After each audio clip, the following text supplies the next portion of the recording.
The 2021 Kelana Jaya LRT collision is a railway collision occurred on the 24th of May 2021 at 20:45 Malaysia time, when two Bombardier Innovia Metro LRT trains collided on the Kelana Jaya line between Kampung Baru LRT station and KLCC LRT station.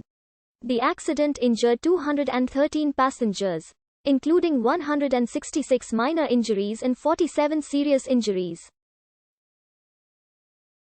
The initial phase of the Kelana Jaya line was completed in 1998. The LRT Kelana Jaya line is the fifth rail transit line and the first fully automated and driverless rail system in the Klang Valley area and forms a part of the Klang Valley Integrated Transit System. Servicing 37 stations, the line has 46.4 kilometers of grade-separated tracks running mostly on underground and elevated guideways.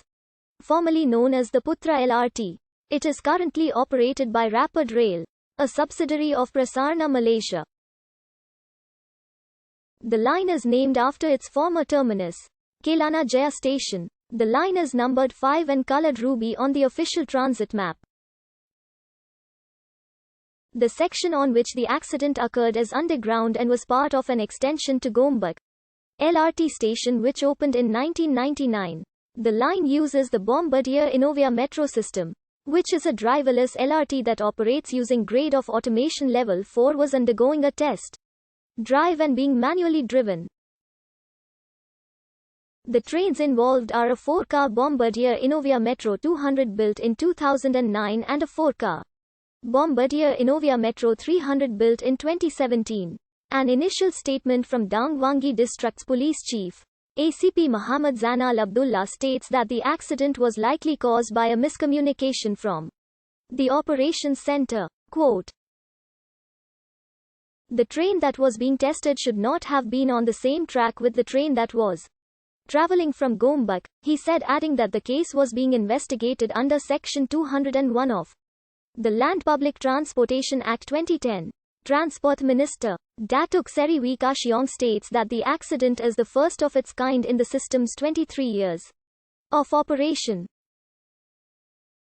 The Malaysian Ministry of Transport and Prasarana Malaysia will discuss the amount of insurance that will be provided to victims. Prime Minister Tan Sri Mahathir Yassin has demanded that all passengers injured in the train accident on the Kelana Jaya LRT line tonight be treated first and foremost. The Kelana Jaya line resumed operations at 6 am the next day with trains running on a single track and supported by feeder buses on the affected stretch. Section of the track between Damai LRT station and Pasar Seni LRT station is closed. 5 units of Rapidicel's Alexander Dennis Enviro 500 and Volvo B8L double-decker buses are operated between Pasar Seni LRT station and Ampang Park station free of charge during peak hours. These free buses run every 15 to 20 minutes and will take passengers between Pasar Seni LRT station and Ampang Park station to any station. The LRT is targeted to completely resume normal operations 3 days after the accident. Chairman of Prasarana Malaysia, Dato Sri Tajuddin Abdul Rahman, said Prasarana Malaysia will give room 1,000 special assistance each to 213 victims of the Kelana Jaya line crash.